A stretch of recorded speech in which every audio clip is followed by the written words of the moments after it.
parole à Richard Baillargeon, enseignant ici à l'École des arts visuels, qui connaît très bien le travail et qui connaît très bien Suzanne depuis on ne dira pas combien de temps. Et souvent, Richard a attiré mon attention sur le travail de Suzanne, notre intérêt sur le paysage, on a souvent échangé et le nom Suzanne revient souvent. Donc, je voudrais le remercier de m'avoir fait mieux connaître son travail. Et je le laisserai donc la présenter. Richard est un membre du comité Galerie, donc tout ce projet-là aussi est possible grâce au comité qui travaille avec moi. Je te laisse la parole, Richard. Merci, Suzanne. Bon après-midi. Oui, j'ai la tâche de présenter Suzanne, alors qui est professeure présentement en histoire de l'art à l'Université de Montréal. Alors, Suzanne a un parcours d'histoire de l'art, mais qui a été précédé aussi par un parcours de pratique en art. Elle était pendant plusieurs années une praticienne qui a laissé des traces un peu partout, ici et ailleurs.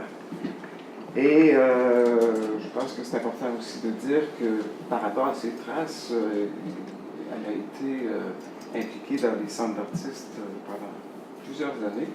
Et en particulier ici, à Vue, où elle a travaillé, elle a été sur le conseil d'administration pendant plusieurs années. Et elle a été dans les instigatrices de la série des publications qui s'appelle la série L'Opposite. Aux éditions, j'ai vu, alors que vous connaissez probablement aussi.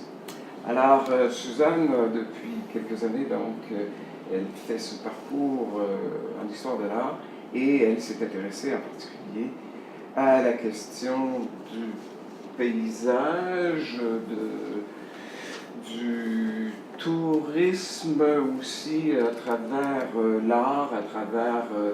elle s'est intéressée au land art, entre autres, et à ces différentes modalités d'existence, si on veut dire, ou de comment les retrouver aussi, ce qui est aussi une chose qui l'a beaucoup intéressé. Plusieurs publications à son actif, dont un travail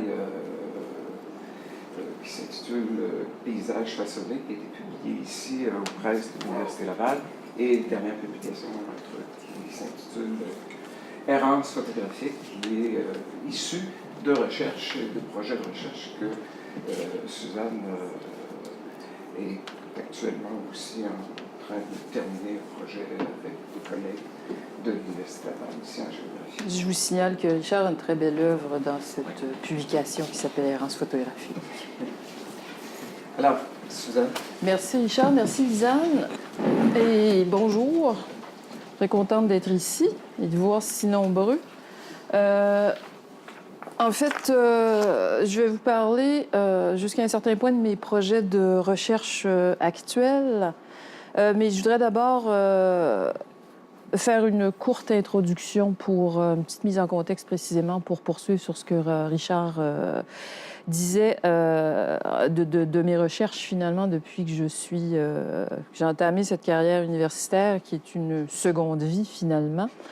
En fait, je remonte jusqu'à cette fameuse publication qui s'appelle « Le paysage façonné », qui était ma thèse au départ, ce qui a été publié ici auprès de l'Université Laval, c'était ma thèse. Simplement pour mettre la table ou disant que j'ai un intérêt de très longue date pour la circulation des images, et c'est un peu de ça dont il va être question ce soir à travers, bien sûr, des pratiques artistiques particulières ou autour de pratiques artistiques particulières. Donc, cet intérêt a commencé précisément avec cette thèse que j'ai faite qui portait sur le land art, mais qui finalement a examiné la fonction de la photographie relativement au land art. Donc déjà, on parle des documents photographiques et de ce que ces documents-là ont fait pour le land art, finalement. Le parcours s'est poursuivi en passant du paysage, finalement, ou de l'art dans le paysage à un certain type d'art public, ce que Mi Won Kwon a appelé Art as Public Spaces, donc l'art comme espace public, qui correspond finalement au retour à la ville des artistes du land art dans les années 1980. Vous voyez que Nancy Holt donc est land artist avant d'être artiste public, si vous voulez. Je me suis ensuite intéressée à l'étude des usages de l'art ou de l'aménagement au regard de l'image des villes. L'image des villes, évidemment, et la circulation de ces images des villes. Donc ça fait partie d'un travail de recherche que j'ai fait il y a quelques temps. Pour en arriver finalement à observer les pratiques urbaines de celles qu'on appelle furtives, ou ce qu'on qualifie de micro-intervention, finalement. C'est principalement ce dont je vais vous parler ce soir. Donc, je me suis intéressée en particulier à l'impact sur la ville, ou les impacts possibles sur la ville de ce type de pratiques, sur la vie des citadins éventuellement. Donc, j'ai tenté d'observer un peu quel type de réaction de réception pouvaient avoir ces œuvres et quel était leur rôle escompté ou réel dans ce qu'on appelle l'espace public. L'espace public, dans mes recherches et dans ce que je vais vous dire aujourd'hui, est entendu d'un côté dans son sens urbain, donc évidemment on parle des espaces publics des villes, mais aussi dans son sens plus immatériel, dans le sens de sphère publique finalement, qui se différencierait de ces espaces publics qui seraient plus physiques, si vous voulez.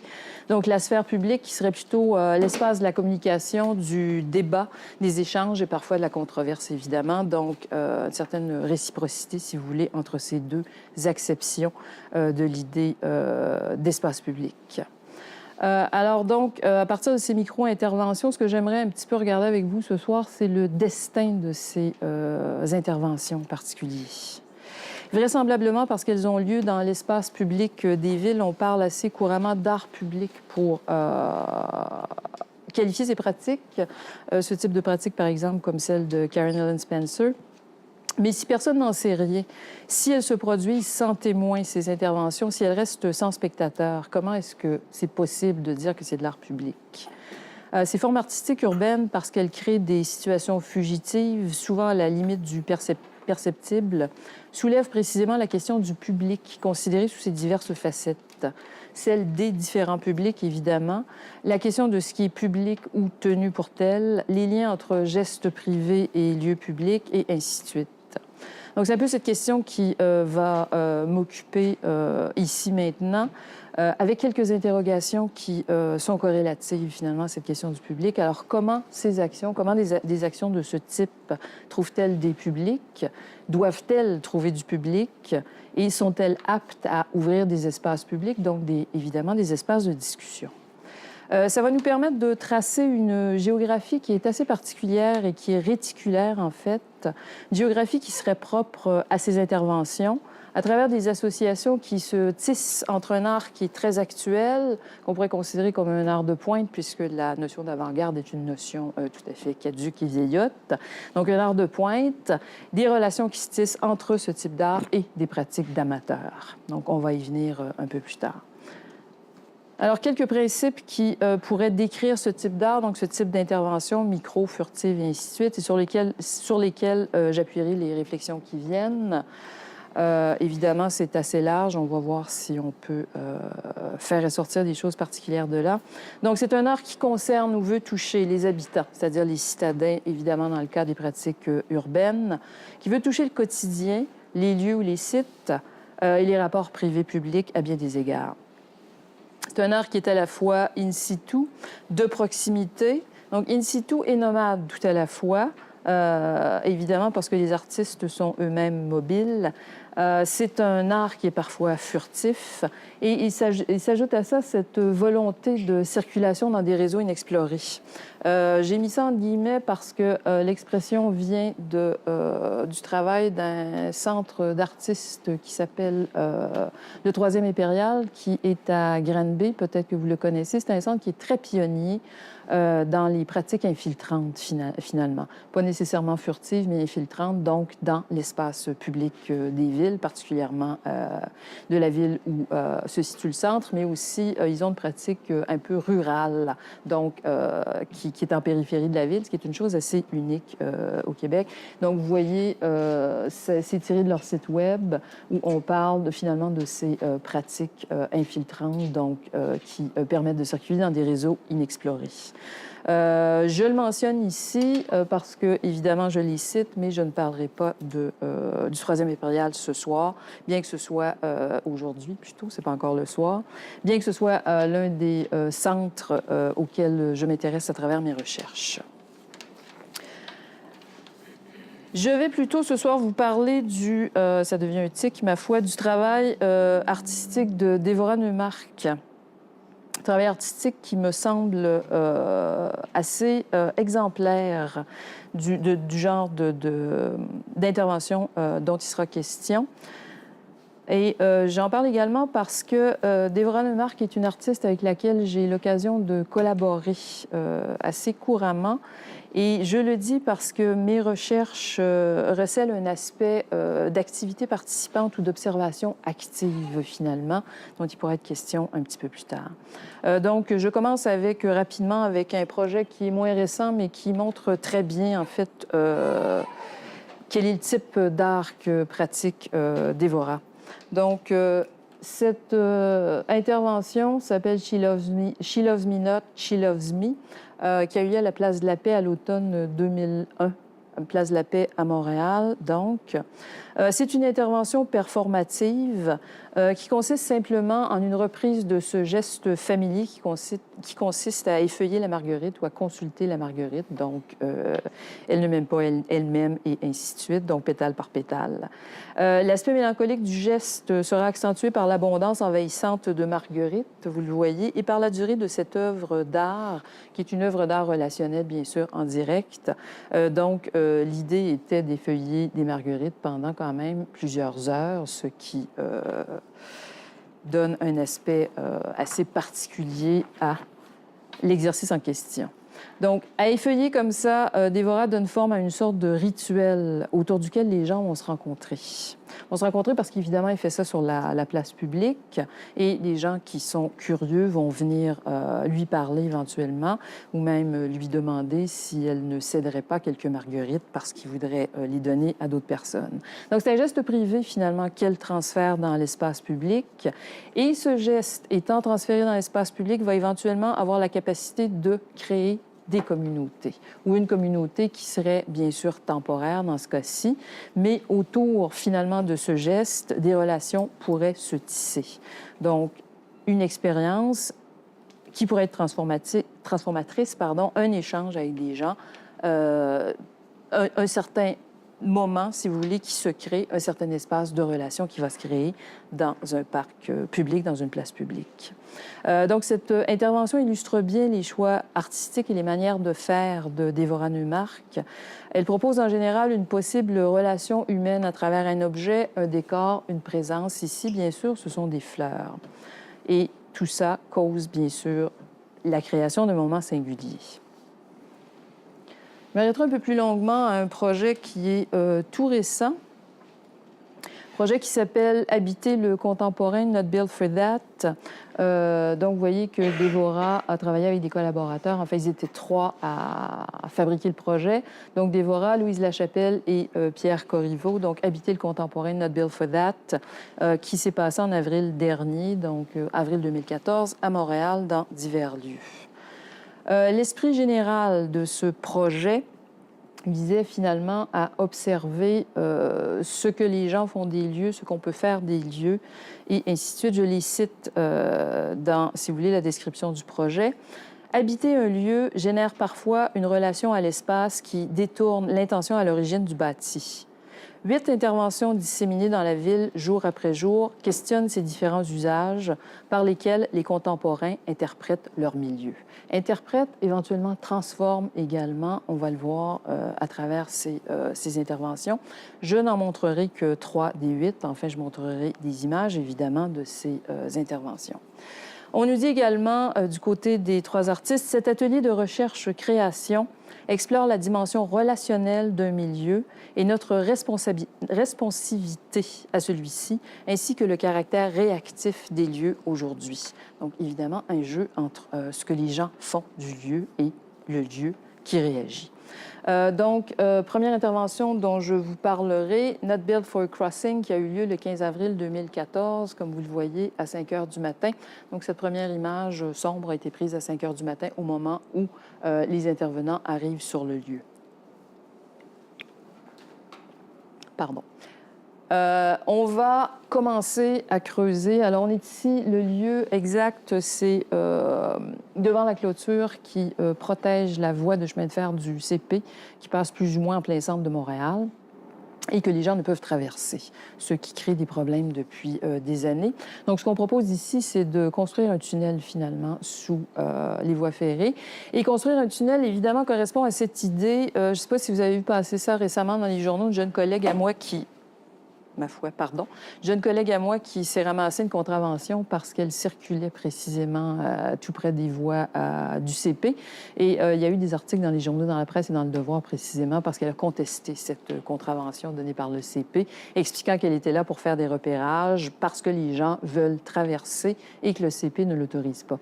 Donc, la solution que proposent nos 3 artistes, c'est de creuser un tunnel, finalement. Alors, la trace qu'ils laissent sur les lieux, évidemment, c'est ce début de tunnel avec les pelles et cette affiche qui a été accrochée sur la clôture qui nous dit « Bientôt, tunnel reliant le Myland et Rosemont ».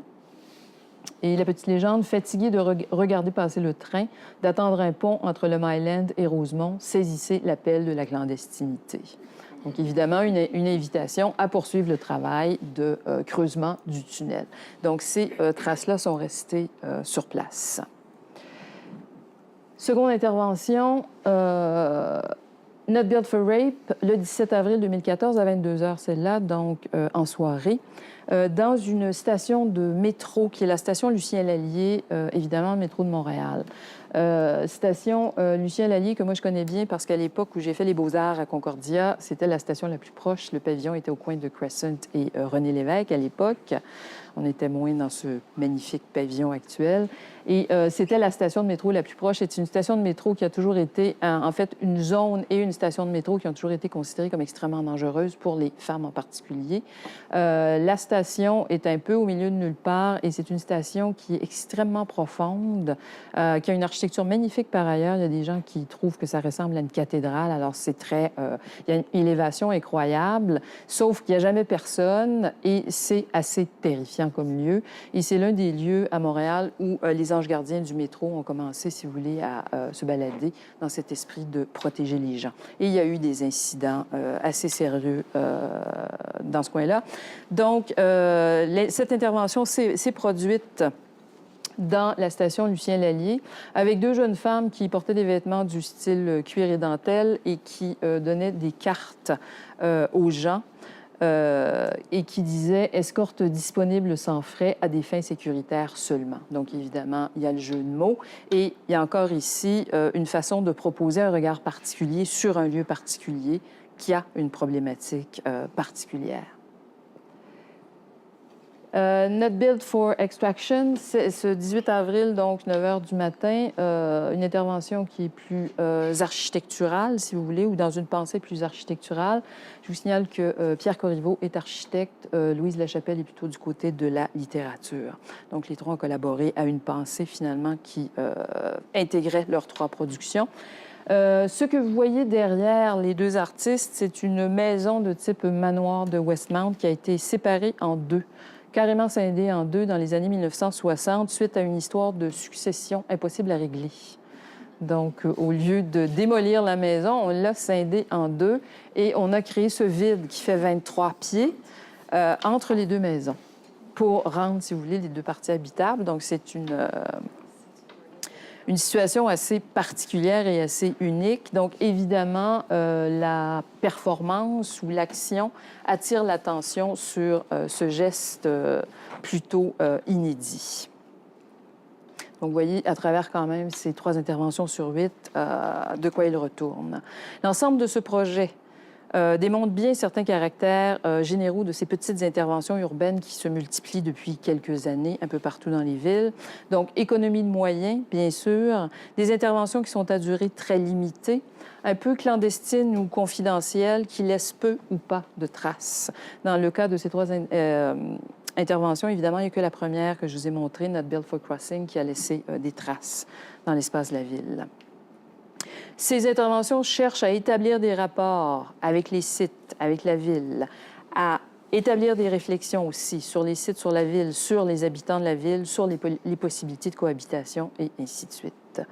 Habiter le contemporain et ses occurrences s'apparentent ainsi à ces pratiques que l'on qualifie de micro, pratiques microbiennes ou micro comme dans très petit, micro-événements, micro-situations, micro-environnements créés par des artistes. Évidemment, dans cette idée de pratique microbienne ou de micro, on sent évidemment la réflexion de Michel de Certeau, réflexion qui est très importante encore maintenant pour bien des artistes qui travaillent en art visuel, qui font de ce type d'intervention urbaine. Ces interventions se rapprochent également de ces réflexions géographiques récentes portant sur ce que l'habitant fait de son lieu, comment l'habitant agit sur son lieu et comment, en retour, le lieu agirait sur l'habitant.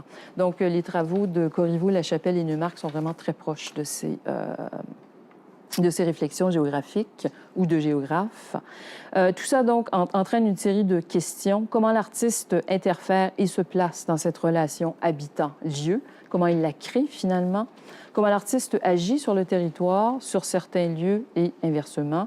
Et éventuellement, comment cela agira sur les citadins et ainsi de suite. Donc, ce sont ces questions, évidemment, qui m'intéressent. Ces actions, ces micro-situations, ces environnements, ces micro-ambiances pourraient se réfléchir éventuellement selon une seule grande catégorie qui les rassemblerait, ce serait l'in situ. In situ, autant en termes sociaux ou communautaires qu'en termes physiques. L'in situ serait considéré comme l'espace vécu, tel que l'entend Henri Lefebvre dans ses recherches évidemment sur la ville, ou certains géographes, comme par exemple Olivier Lazzarotti, qui a beaucoup travaillé sur la notion d'habiter. C'est là un in situ qui n'exclurait pas le nomadisme dans une réciprocité emplacement-déplacement. Car il n'y a pas de faire sans lieu, nous dit Mathis Stock, un autre géographe qui a travaillé sur l'habiter. Les actions peuvent se multiplier en différents sites. C'est que ces interventions sont à la fois localisées, oui, il y a une position, une réflexion, une action sur des endroits précis. Ces actions tiennent compte évidemment de la pratique de ces lieux par les habitants, donc de la manière dont ils pourraient être pratiqués, et c'est le cas bien sûr de Habiter le contemporain. Et les interventions, évidemment, tiennent aussi compte de problématiques particulières, des problématiques particulières qui sont sociales, qui sont spatiales, on le voit ici. Et dans certains cas, ces interventions peuvent former des réseaux dans l'espace urbain, c'est-à-dire qu'elles se déplacent, se succèdent, elles deviennent finalement polytopiques, pour employer le terme de Mathis Stock. Et c'est bien sûr le cas de ces 8 interventions d'Habiter le contemporain. Donc, si vous voulez, l'entièreté de la chose devient polytopique. Une œuvre peut également former réseau avec d'autres endroits beaucoup plus éloignés. On le sait, les artistes sont des êtres mobiles. Ils changent de lieu et habitent ici ou là, mais ils transportent avec eux, bien sûr, leur réflexion, leur production, leur création, leur engagement. Encore ici, on va parler d'une action polytopique. Et là-dessus, je vous donne l'exemple d'une autre performance de Dévora Neumark ou d'une autre intervention. Celle-ci, dont le titre est « Faire bon ménage », une intervention récente, celle-là aussi, donc automne 2014. Faire bon ménage qui visait à attirer l'attention sur le sort qui est fait aux immigrants dans bien des villes ou dans bien des pays, une question qui est bien sûr, celle-là aussi, géographique. Alors, je vous cite un bout du texte que Dévora a écrit pour expliquer cette intervention. C'est un fragment. Elle nous dit « J'ai constaté que l'attention portée à la culture matérielle ainsi qu'à l'embellissement du chez-soi et de ses environs est étroitement liée à la quête de sens déclenchée par un épisode de déplacement. J'irais même jusqu'à dire qu'en ignorant la dimension esthétique d'une situation de déplacement, Les traumatismes associés à la perte du chez-soi sont plus susceptibles de persister et ainsi de nuire à l'intégration dans un nouvel environnement de vie. Donc, on parle évidemment encore ici de déplacement-emplacement. En mettant l'accent, ce sont toujours les paroles d'Évra Neumark, en mettant l'accent sur l'embellissement du domicile, faire bon ménage se veut un geste d'accueil à l'égard des immigrants mineurs et sans-papiers qui trouvent refuge à la maison de l'Association France Terre d'Asile à Amiens. À une époque où la mobilité mondiale est en croissance, cette performance propose un regard critique sur le rôle que peut jouer la pratique artistique dans la mobilisation du public face aux problématiques liées à l'immigration. Alors, vous voyez la performance telle qu'elle a eu lieu à Amiens, donc le 18 novembre 2014. Et ce qui est particulier dans ce cas-ci, c'est que Dévora, que vous apercevez ici penché avec sa balayette orange, a enrôlé un groupe d'universitaires, donc des gens en général un peu coincés, pour balayer avec elle. Donc, évidemment, dans cette idée, dans ce geste, l'idée était de balayer, si vous voulez, le lieu autour de la maison de France Terre d'Asile, finalement, qui est sur ce coin de rue à Amiens. Et évidemment, les universitaires en question étaient repérables grâce à cette série de balayettes oranges. Donc, elle voulait que tout le monde ait des balayettes absolument identiques. Alors, vous voyez le groupe et j'en fais partie, je suis quelque part dans les lointains. Donc, c'était à l'occasion d'un colloque à Amiens qui portait précisément sur la notion géographique d'habiter. Donc, premier nettoyage et éventuellement, Dévora, qui poursuivait son périple dans 2 autres pays d'Europe, a décidé de poursuivre la performance. Donc, elle l'a reproduite seule le 22 novembre à Bâle, en Suisse. Vous la voyez ici. Donc, elle est repartie avec sa balayette et sa pelle à poussière. Et le 26 novembre à Berlin. Donc, toujours dans la même problématique, devant des lieux qui sont des lieux d'accueil pour les immigrants. Donc, toujours dans cette même, excusez-moi, dans cette même logique, cette même pensée. Dans une idée d'emplacement-déplacement. L'aspect clandestin, confidentiel ou discret des actions, donc de toutes ces actions que je viens de vous montrer.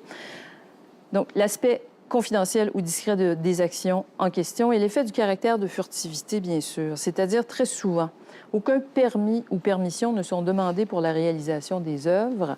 Elles ne sont donc généralement pas publicisées à l'avance et peuvent même se produire sans plan préétabli. Ce qui est le cas, évidemment, pour les occurrences de faire bon ménage à Bâle et à Berlin. Donc, l'artiste n'avait pas de plan préétabli quand elle a quitté Montréal. C'est à Amiens qu'elle a décidé de poursuivre dans les villes où elle allait. Évidemment, le fait que ce ne soit pas publicisé, que ce ne soit pas annoncé, et que ça se passe de façon un peu subreptice, fait qu'il y a bien souvent très peu de public. Dans le cas d'habiter le contemporain, donc la performance précédente, l'horaire, les jours et l'heure sont connus. Un site web les donne à l'avance, mais les lieux où se passe la performance ne sont pas connus. Donc, les lieux exacts où vont se passer les performances vont être annoncés peu de temps avant l'intervention, en général seulement quelques minutes, par divers moyens de communication. Donc, il y a un site web et il y a aussi un fil Twitter qui annonçait les moments, finalement, où allaient avoir lieu les performances. Alors, dans ce processus, parce qu'il s'agit bien de ça, il y a une temporalité, évidemment, dans toutes ces actions. Les technologies de la communication vont jouer un certain rôle. Et d'autres formes de réseaux vont s'ajouter au réseau premier, ce réseau premier étant bien sûr constitué par les occurrences successives de l'œuvre, la tenue des performances dans divers lieux. De même, la géographie polytopique des œuvres pourrait d'une autre façon trouver son prolongement dans les cyberréseaux, les cyberespaces. Cyberespace et espace urbain pouvant être considérés comme des sites complémentaires, finalement, se reflétant l'un l'autre. Si les interventions contribuent aux manières de faire voir les manières de faire les lieux, leur représentation, leur documentation circulant dans le web serait susceptible de les prolonger en d'autres sites et ainsi de les rendre d'autant plus publics. C'est ici que les amateurs d'art ou leur action trouvent leur place. Car pour faire circuler, pour transporter les images, les traces photographiques, la documentation des œuvres, certains groupes font preuve d'une intense activité. Il s'agit de photographes amateurs qui sont aussi amateurs d'art et qui font partie de groupes Flickr, formant des communautés de goût autour de certains types d'art. Ils partagent d'un côté une passion pour la photographie et d'un autre côté un attrait particulier pour l'art ou certaines formes artistiques.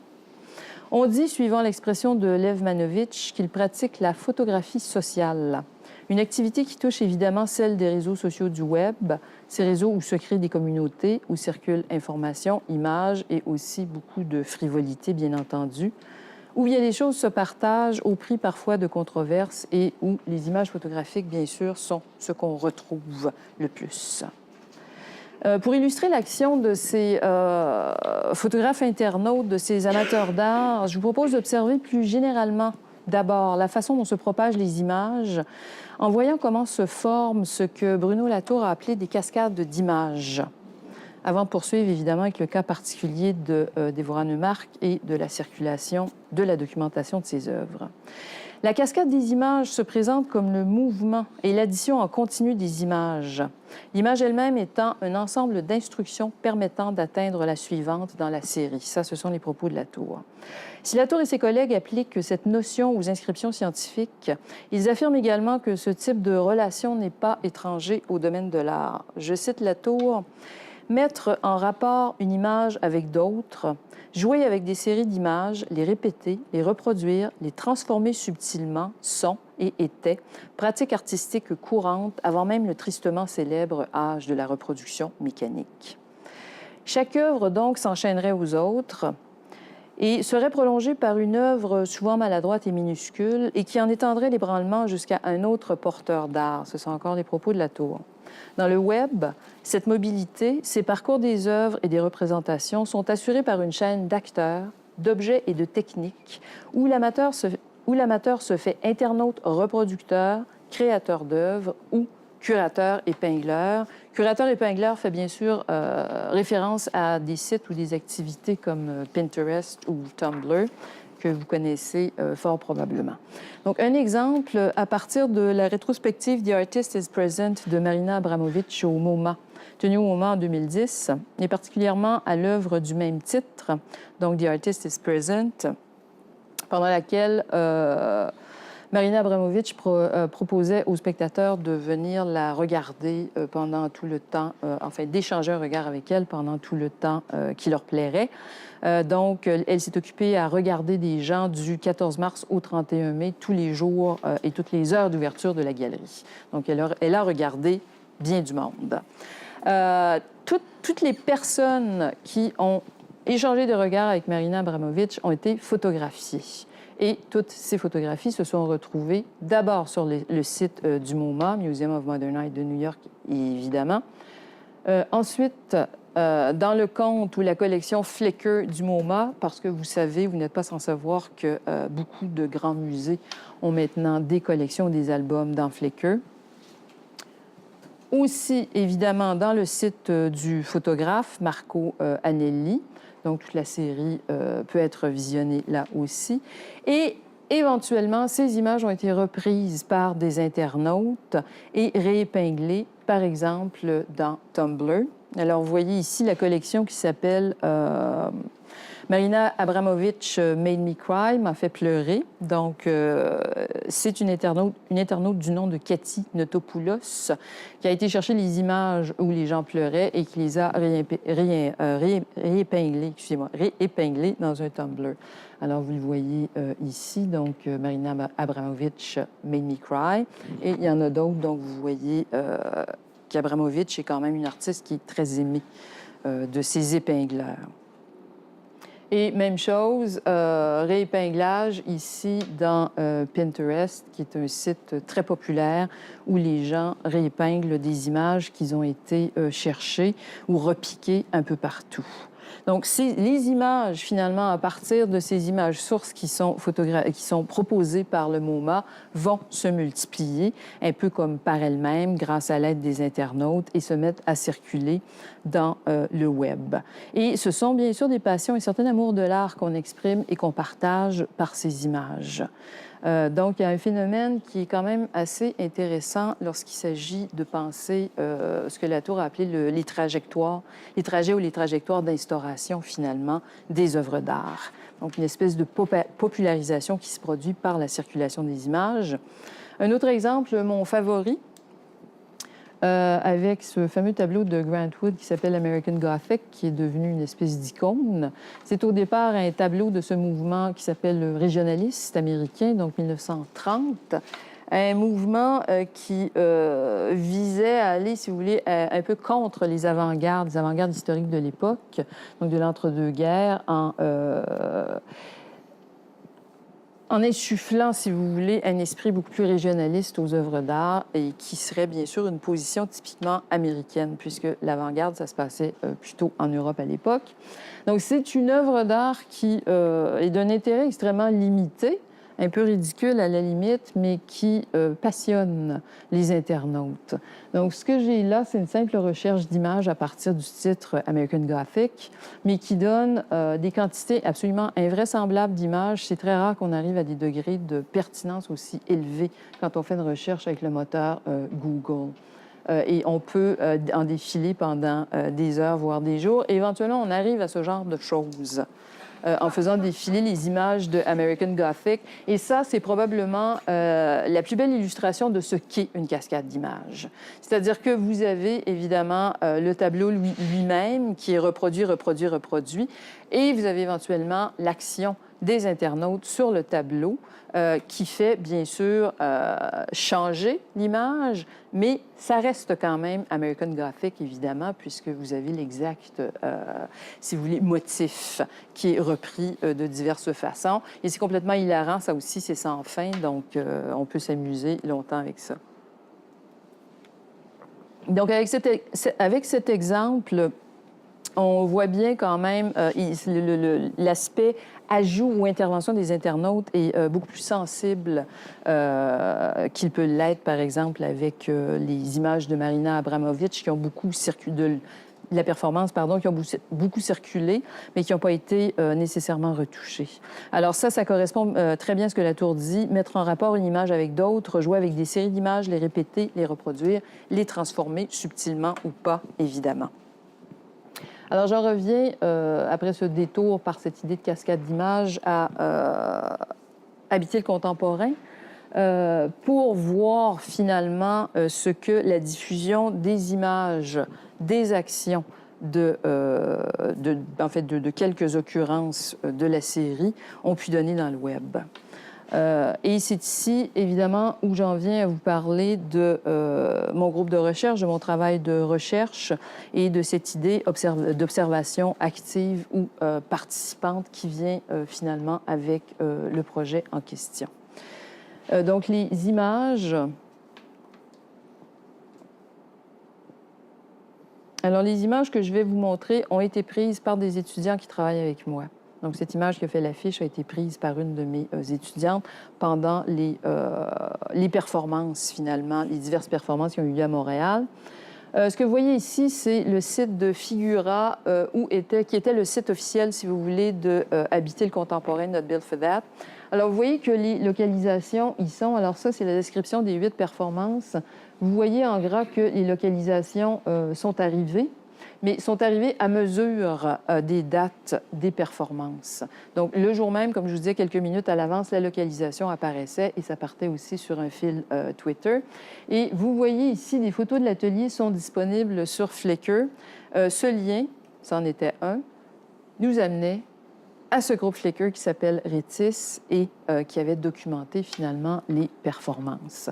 Je vous disais, c'est donc particulièrement l'une de mes étudiantes, il y en a quelques-unes qui étaient sur le projet, mais l'une de mes étudiantes qui a suivi les performances, a été faire les photos, les a mis en ligne.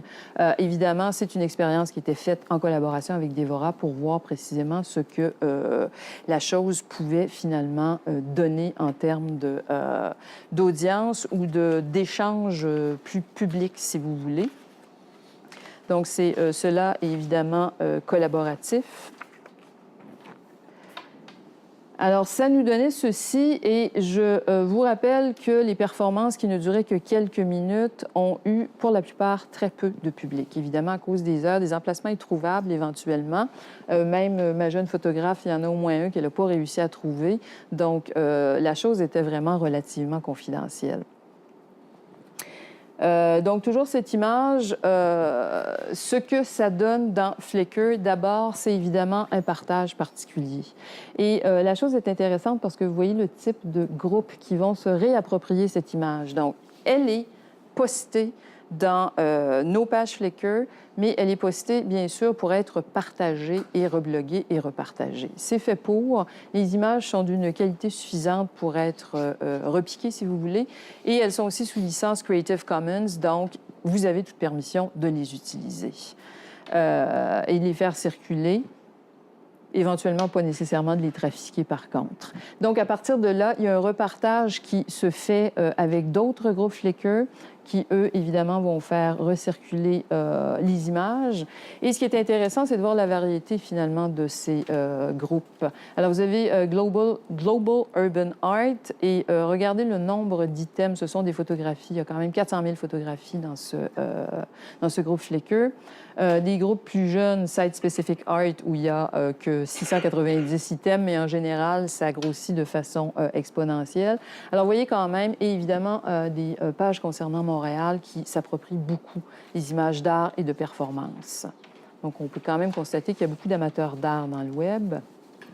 Cette image ici, alors, vous voyez les statistiques. Quand même 699 vues au moment où j'ai fait cette capture d'écran, c'était à l'automne. C'est à peu près stable depuis, donc on voit quand même que ça peut créer des buzz jusqu'à un certain point, particulièrement au moment où ça apparaît. Et il y a certainement des gens qui ont été voir les images parce qu'ils avaient raté les performances et ainsi de suite. Et vous voyez un petit échange également de messages entre l'étudiante qui s'occupe des groupes Flickr et une personne qui explique qu'elle a utilisé cette image pour la mettre sur un site en fait, Open Access Social Science website. Donc, pour un article où on parle de sécurité, je crois, dans les lieux publics ou quelque chose comme ça. Donc, quelque chose qui s'appliquait bien à cette image. Donc, elle a été reprise pour être mise dans un site avec un article, finalement, qui discutait de ce type de problématique. Donc, évidemment, c'est à titre tout à fait expérimental. Et vous voyez ici aussi le type de groupe qui ont réutilisé ou reposté cette photo. Donc, toujours les groupes de Montréal, mais là, vous avez qui s'ajoutent Art relationnel et pratiques artistiques furtives. Et vous avez un site hispanophone, donc de performance et art d'action. Et vous avez aussi ce site qui s'appelle Noir et Blanc. Ça devrait te plaire, Richard, Black and White. 6 millions d'items. Donc, évidemment, ça, c'est une communauté de goût qui fonctionne sur un principe esthétique fort simple, la photographie en noir et blanc, mais qui, quand même, reblogue énormément d'images. Donc, vous voyez toutes les possibilités, les variétés possibles finalement, de reproduction et de circulation et de propagation de ce type d'œuvre. Donc, ces micro-interventions ou aussi les artistes eux-mêmes, finalement, par l'image et le document, sont de plus en plus présents dans le web, qui est aussi un espace public. Nous, évidemment, on fait circuler les choses de façon tout à fait sciemment pour voir précisément ce que ça va donner, mais à titre expérimental, comme je vous le disais, mais il est clair qu'on a quand même des résultats. Et il y a aussi, évidemment, les blogs ou les sites d'artistes qui donnent des résultats assez étonnants. Je regarde, par exemple, Karen Ellen Spencer, dont on voyait une image l'image au tout début, qui travaille énormément avec des blogs. Et ça donne très clairement, puisque c'est une artiste dont l'image est très présente dans le web. Et c'est tout à fait voulu de sa part. Elle aussi, évidemment, les photographies qu'elle utilise, on peut les reprendre, les faire circuler, et ainsi de suite. Donc, ça dissémine, si vous voulez, le travail artistique. Donc, il y a quand même une grande pertinence de résultats d'images sur Karen Ellen Spencer. Et si on considère, bien sûr, certaines dimensions de ces pratiques, et c'est un peu ce que j'ai voulu faire valoir, donc, entre l'espace urbain et cet espace du web, le web, ici, serait plus public, éventuellement, que l'espace public urbain, puisque il est plus facile, si on veut, d'y voir les performances, les actions. Donc, un acte souvent unique, situé dans le temps et dans l'espace, souvent unique, situé dans le temps et dans l'espace, la dissémination de ces traces photographiques procure une temporalité comme amplifiée, augmentée d'une géographie nouvelle réticulaire. La localité de l'intervention se trouvant délocalisée, sa présence devient multiple et sa vie s'en trouve prolongée. Donc, il y a une forme de vie polytopique encore ici, dans un site évidemment différent. Ou dans des sites, bien sûr. De plus, les images, tout aussi bien que la présence de l'artiste dans la rue, ouvrent certainement des espaces dialogiques, tout aussi bien que la présence de l'artiste dans la rue ouvre certainement des espaces dialogiques, ouvre des possibilités de conversation et donc, encore là, des possibilités augmentées que la chose soit publique. Et c'est un peu cet exemple de reprise d'une image, mais qui donne lieu à une conversation. Et ces conversations, elles ne sont pas rares dans les groupes Flickr. Si par les micro-interventions urbaines des sites, des situations, des rencontres, des environnements provisoires se composent, les activités des communautés de photographes amateurs d'art tiennent vraisemblablement un rôle important eu égard aux possibilités de partage, de publicité et de visibilité qu'ouvre la circulation des images de ces interventions. Cette activité d'amateurs se déployant dans le cyberespace forme de nouveaux publics actifs ou offre aux actions artistiques une forme singulière de publicité. Publicité, évidemment, étant entendue dans son sens de rendre public. Donc, une forme singulière de publicité par la collaboration. Une collaboration qui se propose de façon gratuite et sans nécessairement que l'artiste le sache, puisqu'on ne lui demande pas la permission pour faire circuler les images. Reste toutefois une question fascinante. Celle de la possibilité que dorénavant ce soit l'apparition des images dans les réseaux sociaux ou plus largement dans le web qui fasse l'événement. Les images sont-elles plus aptes à être événementielles par leur surgissement dans des réseaux qui sont très évidemment plus visibles que ces micro-interventions qui finalement ne sont pas si visibles dans l'espace urbain? Donc, est-ce que ces sites seraient plus publics ou moins publics que les lieux physiques où interviennent les artistes? Et cette grande question également, que restera-t-il de l'aspect subreptice d'un geste qui, par sa représentation, créerait l'événement dans un espace public planétaire? Donc, je m'arrête sur cette question et je vous invite à en discuter, bien entendu. Et puis, vous pourrez, si vous voulez, poursuivre sur ces expériences. Et je vous laisse, bien sûr, l'adresse de notre site web où beaucoup de ces choses, finalement, sont réunies, des textes et puis des propos sur les artistes. Voilà, je vous remercie.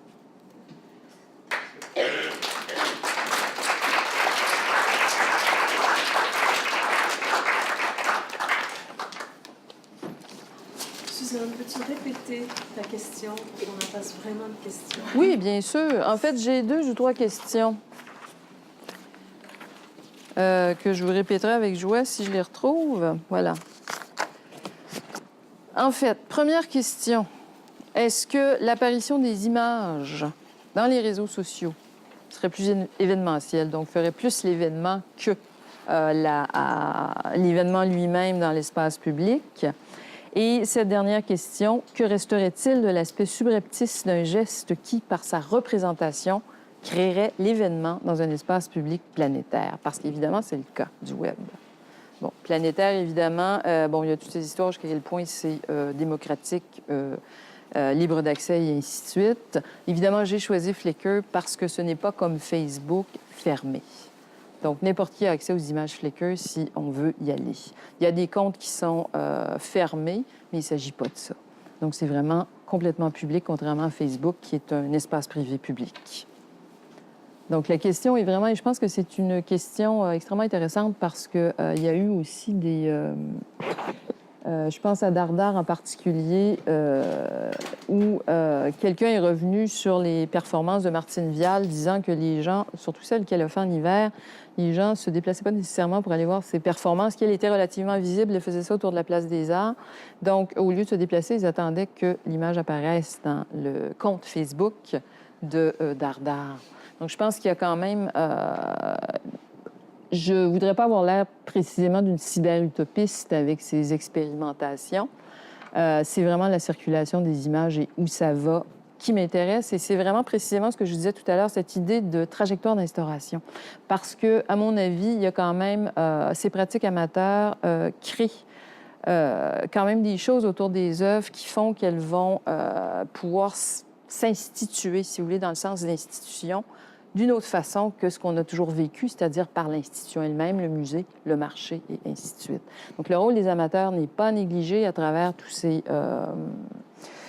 réseaux sociaux. Finalement, cette photographie sociale en particulier, il y a beaucoup de sites autour de l'art public et ainsi de suite. Donc, il faut quand même questionner ce que l'image pourrait faire, enfin, quels seraient les effets pervers de la circulation des images. Parce qu'il y en a, bien sûr. Bon, il y a évidemment au niveau des droits d'auteur, par exemple. Sauf que ce type d'intervention autour desquelles je travaille, particulièrement avec Dévorah Neumark, la question ne se pose pas. En ce sens que Dévorah ne tient pas à avoir des droits d'auteur sur ses images. Elle aime en avoir le contrôle, ça, c'est certain. D'où cette collaboration. C'était ma question dans le groupe de recherche. Est-ce que vous avez abordé la question du droit d'auteur, de la réaction aussi des artistes à cette grande circulation libre? D'après ce que je peux voir, quand je parlais de... J'ai travaillé aussi avec Karen Spencer et quand je vous parlais d'elle tout à l'heure, il est clair qu'elle joue le jeu. Si je fais une communication sur Karen, je ne vais pas lui demander ses images, je vais aller les chercher parce qu'il y a moyen de le faire dans ses blogs. Donc, elle sait très bien ce qui est fait, sinon elle les bloquerait. Par contre, Karen, quand il s'agit de choses plus classiques, de publications plus classiques, elle est très, très... je vous dirais by the book pour ce qui est des droits d'auteur. Quant à Dévorah, évidemment, la chose lui a été proposée telle qu'elle et elle a bien sûr accepté de jouer le jeu de cette façon. Et vous voyez, c'est sans qu'on se consulte qu'elle avait mis ce lien sur la page de Figura qui amenait précisément nos pages Flickr.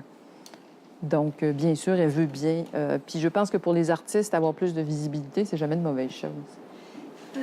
À l'époque de Christos qui emballait les ponts et les cathédrales et ces trucs-là, la suite de ça, c'était les photos, et ces photos-là qui faisaient de ses œuvres parfaitement magistrales, il les vendait, et donc il avait un intérêt pécuniaire. En fait, il vendait beaucoup plus que ça. Il vendait toutes les études préliminaires, les dessins, les montages, les machins, pour financer ses emballages. Bon, alors bref, il y avait une dimension économique et un intérêt individuel privé là-dedans. La suite de ça aujourd'hui, c'est une diffusion gratuite d'une réflexion, d'un moment et d'une lancée sur le net qui peut amener un discours vraiment politique ou humaniste, ou enfin à plusieurs égards. Mais quel est le retour de cette œuvre-là pour l'artiste? Vous parlez de retour financier? Mais le retour, ça pourrait être financier. C'est quoi le suivi individuel pour l'artiste de tout ce travail-là et de cette réflexion-là sociale, finalement, sur la façon de vivre son milieu? En fait, pour Dévorah Neumark, le vrai retour d'une œuvre, pour elle, il se passe à l'exact moment où elle fait l'œuvre dans l'espace public. Si vous prenez par exemple She Loves Me Not, Elle est feuille des marguerites, et il s'est passé plein de choses ce jour-là.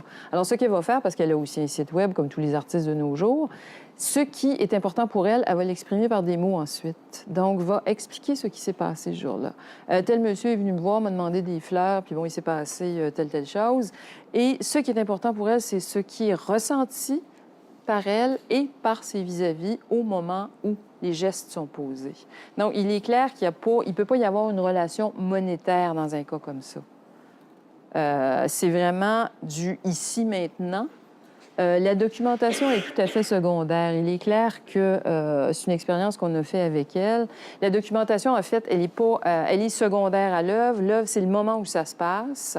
La documentation, éventuellement, et cela arrive souvent, de plus en plus souvent, chez les artistes qui créent des œuvres furtives, relationnelles, infiltrantes. La documentation va devenir matière à financement jusqu'à un certain point.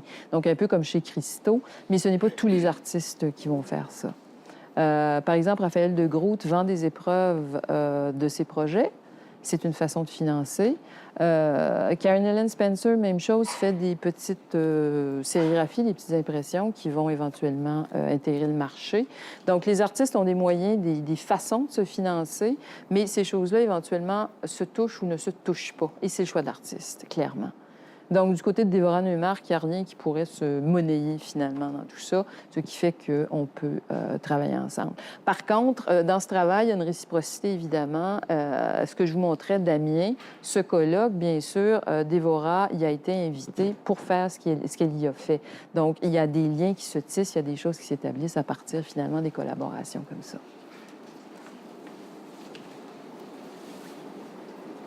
Suzanne, est-ce que dans le fait de vos expérimentations, de vos suivis des images, parce que tu nous montrais aussi comment les images se retrouvent dans des lieux, qu'est-ce que vous avez remarqué, ou enfin, est-ce que c'est un phénomène qui nous révèle aussi quelque chose par rapport à ce qui est de la nature du document? La nature du document, la nature du web, la nature de notre société aussi. C'est absolument fascinant. Merci de poser la question. C'est une très, très bonne question. Évidemment, je vous ai montré juste une partie de la recherche, celle qui concerne ce type de pratique artistique. On n'a pas mis que ça en ligne. On a un autre groupe qui s'occupe plus d'art public relativement plus traditionnel et qui va couvrir, en fait, des œuvres d'art, mais aussi tous ces événements qui tiennent plus du design que de l'art dans l'espace public urbain. Par exemple, toutes ces machines lumineuses à Montréal, luminothérapie. Donc, il y a de ça. Il y a des œuvres d'art, des 1 par exemple, des machins comme ça. Il y a une section land art qui consiste en photographie d'événements plus récents. Il y a un truc dans la région autour du mont Saint-Bruno à chaque année. Donc, des artistes qui vont faire des œuvres en pleine nature. Donc, les étudiants documentent ça, mettent ça en ligne.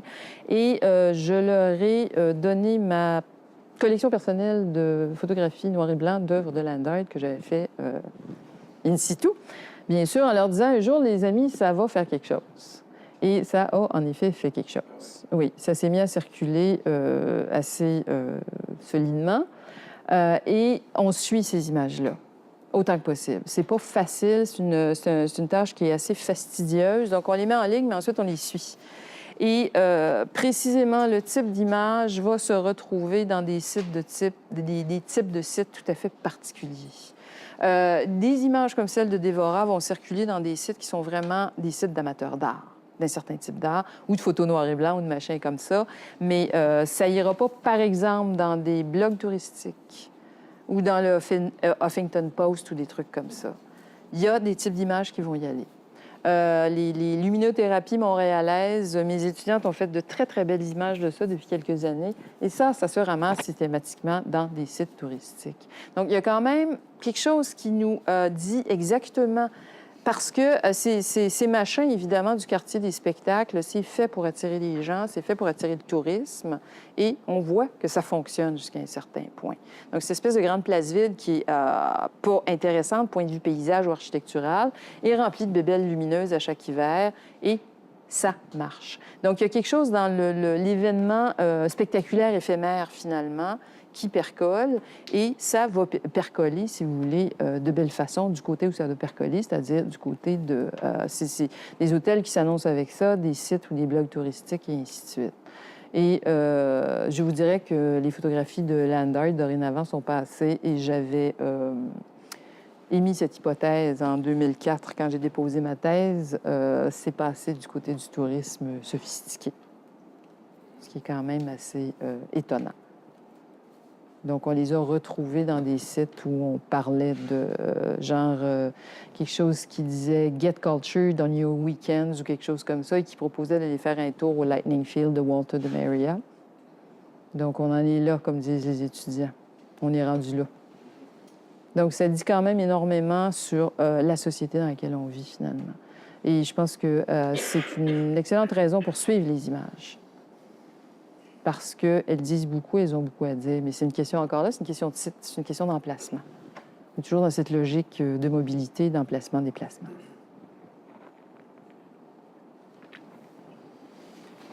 Suzanne? Oui.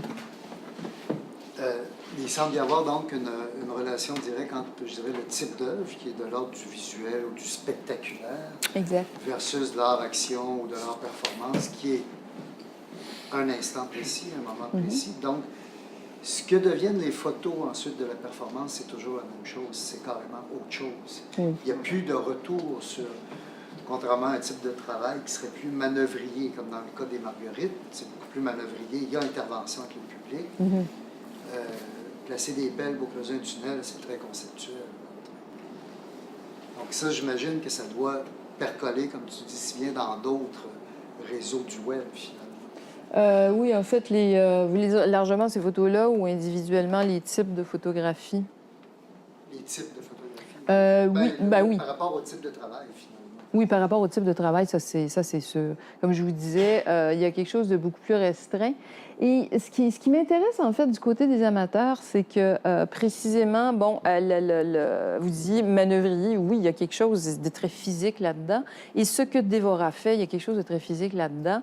Mais c'est dans l'idée de créer des relations, finalement. Et ce que les amateurs font, ça crée des relations. Évidemment, des relations entre eux, mais on pourrait s'en mêler aussi si on voulait. Ce que mes étudiants font, éventuellement, quand il y a des discussions, bien, ils participent, évidemment, puisque c'est eux qui s'occupent des pages. Mais il y a des conversations très longues qui se créent, il y a des conversations par image qui se créent dans le web. Ça se passe beaucoup du côté des amateurs, mais ce que je trouve intéressant, c'est que, particulièrement les communautés Flickr, ce sont des photographes. Donc, il y a deux amours là-dedans. Il y a l'amour de la photographie, puis il y a l'amour du motif, parce qu'ils se rassemblent autour. C'est des communautés de goût qui se rassemblent autour de choses particulières. Donc, la performance, par exemple. Donc, c'est à partir de ça qu'ils vont créer des discussions. Évidemment, c'est des discussions en ligne. Il n'y a pas de contact. Oui, mais en même temps, comme tu disais, c'est un élargissement de la communauté par contamination au niveau de l'idée. Par exemple, on voyait bien avec l'exemple donné, le type dit « Écoute, j'ai repris ton truc, je trouve ça génial, blablabla. » Et là, il y a donc une extension de l'idée, pas de la chose elle-même, mais... Oui, de l'idée, finalement. L'idée va passer, oui. L'idée va passer par l'image quand même autant que possible. Je pense que précisément, les artistes ont un regard éditorial sur les documents qui circulent. C'est-à-dire qu'ils ne vont pas laisser circuler n'importe quoi. Il fallait quand même une relation de confiance réciproque là, pour pouvoir jouer à ça avec des artistes. Je ne sais pas comment que je pourrais formuler l'idée, mais effectivement, lors de la prise de photos et de la publication de l'émission de cette photo-là via un site, il y a une idée où il y a des sens premiers. Il va y avoir une espèce d'arborescence, une contamination, une espèce d'arborescence. Puis je me demande à quel point le sens peut changer du fait que chaque personne peut se réapproprier de la photo sans la transformer. Le sens qui est véhiculé doit nécessairement... Nécessairement, le sens va fluctuer, c'est sûr. Et c'est un peu ça l'idée de la cascade d'images aussi. La chose reste. Elle est là, elle est en fond, où elle est présente, mais il y a des modulations qui se produisent. Et c'est ça qui fait vivre une œuvre d'art, finalement. Puis je pense que les artistes, de toute façon, sont pas, et qu'ils soient plus ou moins conceptuels, plus ou moins relationnels, ne tiennent pas à ce que les œuvres n'aient qu'un seul sens, évidemment. Donc, c'est une autre façon de moduler leur sens. Si on voyait la chose, si on regardait l'aspect positif de ça, je verrais l'artiste comme étant un initiateur, une personne qui est en train de semer quelque chose à laquelle d'autres personnes vont également participer à quelque chose de Oui. Et participatif. mais je pense que c'est... je vais finir par l'arracher, ce fil. Oui, carrément. Mais je pense qu'il y a quelque chose qui est très actuel là-dedans, précisément. On parle de droit d'auteur. Il y a toujours, évidemment, cette question. Il y a la question du remix, évidemment. Tout ça joue ensemble. Et je pense qu'on peut pas... On en est à un moment où on peut pas ignorer ces choses-là. Les questions de droit d'auteur, évidemment, c'est du côté plus scolaire que je m'occupe de ça parce que les étudiants déposent dorénavant en ligne des thèses et des mémoires avec des images. On fait quoi avec ça? Alors, la question est toujours présente quand on est en histoire de l'art. Sauf qu'avec tout ce qui circule, la question ne devient pas un peu caduque, finalement. Les artistes eux-mêmes fournissent des kits dorénavant avec des photos qui ont des qualités quand même correctes. Pas tous, peut-être, mais certains d'entre eux. On va dans leur site et puis il y a vraiment des kits qu'on peut ramasser et puis dont on peut se servir. Et c'est à nous d'être honnêtes, finalement, et de dire ce que c'est et d'où ça vient. Puis ensuite, bien évidemment, les questions de réappropriation, de remix, je m'avance pas jusque-là encore. Parce que de toute façon, les licences Creative Commons sont faites aussi pour ça. Ça, c'est un autre truc fascinant aussi, parce qu'on peut interdire certaines choses et en autoriser d'autres. Évidemment, c'est un jeu, encore là, c'est un jeu collectif, c'est un jeu de communauté. On joue ou on joue pas. Et si on joue, bien, on reste honnête par rapport à ce que, finalement, notre communauté propose. Et c'est la beauté des Creative Commons, finalement. Mais là, je deviens peut-être un peu cyber-utopiste. J'ai mes candeurs, que voulez-vous? Richard, t'as pas l'air d'aimer ça. Ben, non, il y a quelque chose qui me retient un peu d'aimer ça, comme tu dis. J'aime C'est ça. que c'est cette idée aussi d'une espèce de phénomène à la fois de dilution et de dérive. Alors, et puis je pense que ça illustrait bien quand tu me montrais que la photo, elle se retrouvait, par exemple, dans le noir et blanc. Il y a 6 millions d'images dans le noir et blanc. Et puis, elle était aussi dans un truc plus en lien avec...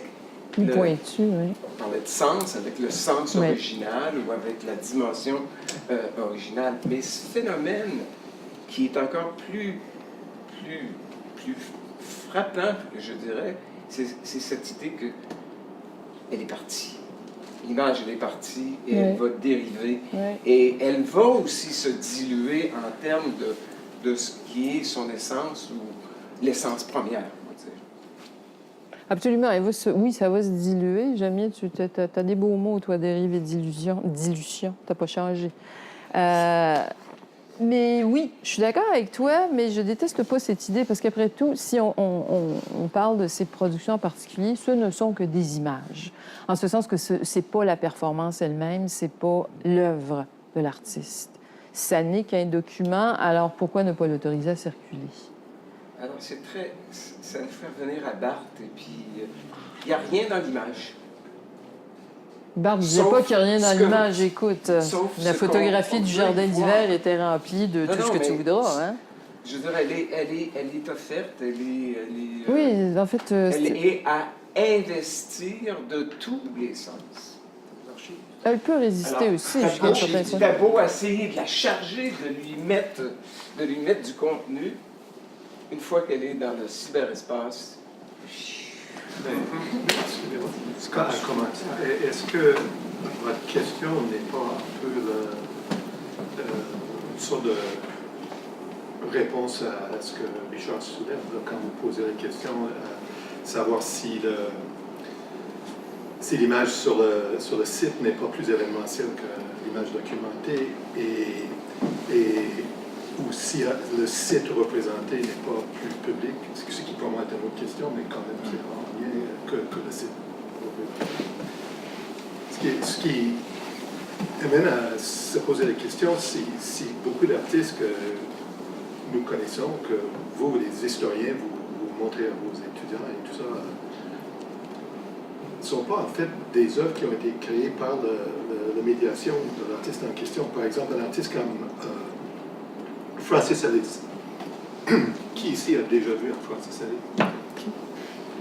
Ok, cette fois, mais tout le monde a une opinion sur Francis Alice. Tout le monde sait que c'est un très grand artiste, il est vraiment intéressant et tout. Et peut-être ce qui est vraiment intéressant est cet événement qui est créé par sa médiation et qu'on ne sait pas taper la journée complète de le suivre avec le bloc de glace à Mexico, qui était, je ne sais pas, peut-être. En tout cas, c'est de notre réalité que le YouTube qui dure quoi, 20 minutes et qu'on montre à nos étudiants entre deux autres et qu'on pense qu'on comprend Francis Alice. Ce qui pousse plus loin le questionnement à savoir peut-être Francis Alice est tellement wise qu'il fait des trucs comme ça pour être médiatisé et que l'œuvre trouve sa finalité une fois sur votre site dans une forme un peu Richard appelle ça dilué, mais peut-être pas. Peut-être c'est dans son ubiquité que ça prend vraiment son sens. Et évidemment, moi, je suis un sculpteur, je ne peux pas accepter ça, mais encore. Il y a deux choses qui me viennent, en fait. Nous sommes tous coupables, évidemment, puisqu'on passe notre temps à montrer des images. Nous, les historiens d'art, vous, les profs d'art aussi, éventuellement, parce que parfois, vous en montrez, c'est bien d'en montrer. Et ce que vous dites à propos de Francis Alice, qui serait wise, en fait, c'est exactement ce jeu-là que je suis allée chercher chez les artistes du land art. Smithson, en particulier, avec ses sites non-sites, et puis si vous pensez en particulier à la Spiral Jetty, qui a été immergé très vite. Bon, ça, évidemment, il n'a pas fait exprès, mais puis ça va dans la logique de Christo aussi, dans une autre dimension. Donc, c'est ce film, Spiral Jetty, et cette série de Stills from the Film. C'est quoi ça? C'était des trucs à vendre. C'est des produits dérivés, à la limite. supposément anti-institutionnel. Supposément, ça ne l'était pas du tout. Puis c'est carrément, moi, j'ai vraiment employé l'expression produit dérivé pour ces affaires-là. Puis il a développé tout un discours pour justifier cette pratique-là. La logique des sites non-sites, c'est ça. Alors, on pourrait dire que c'est une logique commerciale. On pourrait en dire bien d'autres choses, mais on pourrait dire que c'est une logique commerciale et on peut dire que le gars était wise quand même, en disant tous les non-sites font partie du site, c'est l'œuvre aussi. Bien, on peut s'approprier l'œuvre, on peut l'acheter. Bien qu'elle soit dans le Great Salt Lake, puis qu'elle soit immergée et invisible, ce qui était le cas à l'époque. Mais à moins qu'ils défendent la position que vous suggérez, que l'image de la chose épuise le sens de la chose et qu'on n'a pas vraiment besoin de voir le vrai Spiral Jetty, l'image en a suffi et qu'on aurait tout compris. Mais il me semble qu'il faut... Là, il est ambigu là-dessus, parce que le sens ne s'épuisait jamais, évidemment. On n'a pas que le sens s'épuise pour un artiste. Quand vous posez la question, est-ce que l'image est plus événementielle que la chose représentée? Bien, ça peut dire ça. Oui. Oui, puis je pense qu'actuellement, l'image est plus événementielle. Ça va peut-être changer. Le côté de nouveauté ou je ne sais pas quoi. Là. Parce que c'est assez étonnant de voir le nombre d'images qui circulent dans les réseaux sociaux pour tout et n'importe quoi. Là. Mais vous ne pensez pas que ça va risquer à justement enlever le caractère événementiel de l'image? Plus qu'il y en a, moins c'est événement. Chaque nouvelle image, ça va se noyer dans l'indifférence de tout ça. Ça se noie dans les différences de tout ça, mais c'est quand même fascinant de voir, encore là, je reviens aux amateurs, tout ce que, écoutez, quand on en est à montrer tous ces parties, tous ces repas, tous ces chaussettes, whatever, on y croit quand même, là. Et là, je ne l'invente pas, j'ai juste les photos de chats, là, c'est comme... puis le monde aime encore ça. Moi, la photo de chat, écoutez, j'en ai déniché du 19e pour faire un peu de la leçon à mes étudiants qui ont juste trouvé ça cute. Je pensais qu'ils comprendraient, ils ont juste trouvé ça cute. Et quand je veux leur expliquer des trucs et je leur montre une capture d'écran de recherche Google avec chaton, ils font « Oh! » Quand même, ce sont des universitaires, moi, ça m'épate. Donc, ça veut dire que les images, ça marche encore. Bizarrement. Ben voilà. rejoint Bergson qui disait que la réalité n'est que l'image qu'on s'en fait. Tout n'est qu'une image. Et pourquoi pas? Les sculptures sont absolument Oui, mais il ne parlait pas des photos. Moi, j'aime bien la sculpture. Ça doit être Moi, pas tellement. Logique. Ça prend beaucoup de place, ça coûte cher. Ouais. Ça s'accumule le long des Ça s'accumule. Personne n'achète ça. Oui, mais quand même, les sculpteurs sont quand même relativement présents dans l'espace public des villes. Juste une remarque, tu vois, il y a à la fois un affaiblissement, il y a l'affaiblissement du temps réel, moi je parle surtout de l'art-action, là, je parle pas, Oui. mais même dans le cas de l'événement de la spirale de Getty, il y a aussi l'absence de durée, donc le temps est complètement évacué de la chose, surtout dans le cas de l'art-action, c'est très probant, et il n'en reste Oui. qu'une illusion d'un événement réel, et ça, on n'y échappe pas. Et là-dessus, je te rejoins, et on sait que ça va passer vite. C'est un archivage qui est en temps. Qui est en temps, ça délite constamment.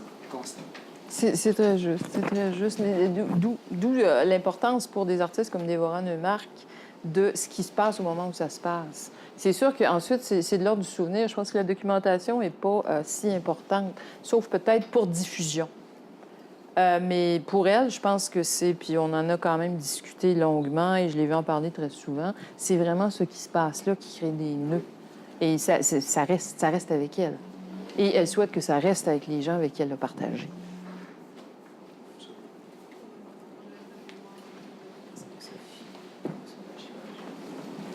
On va avoir un problème de mémoire parce qu'on se fie beaucoup sur la documentation web et on met en lien, par exemple, sur un site web, d'autres sites web et ils disparaissent à un moment donné, les choses roulent. Oui, Éventuellement, on aura ce problème-là d'une mémoire. Je pense qu'on est dans la méga ou la méta-archive, mais la mémoire va cesser d'être active, c'est très juste, parce qu'on stocke. Il faut relire Pierre Nora, et relire Pierre Nora, il n'y a rien à faire. Suzanne, merci beaucoup. Je Merci à suggère vous. de continuer informellement. Merci énormément. Merci beaucoup. Merci à vous.